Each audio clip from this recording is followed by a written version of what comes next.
Dedication हिकिड़ी अहिड़ी शइ आहे जंहिंखे इंसान अगरि को बि कमु डेडिकेशन सां करे त हासिल थी वेंदो आहे.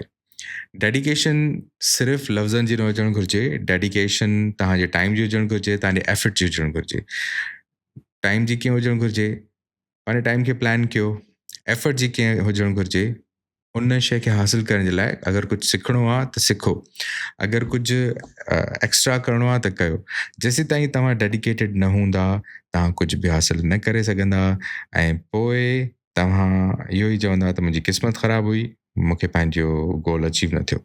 So stay dedicated, work very hard.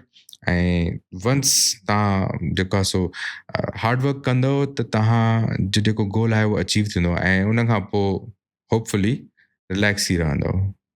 ऐं मां हमेशह इहो ई चवंदो आहियां त there R 2 types of regrets. One is the regret of not trying and one is the regret of failure.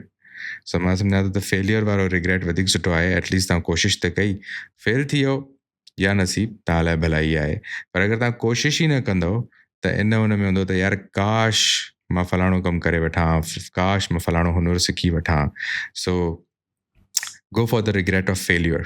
It is better than regret of not trying. Good luck.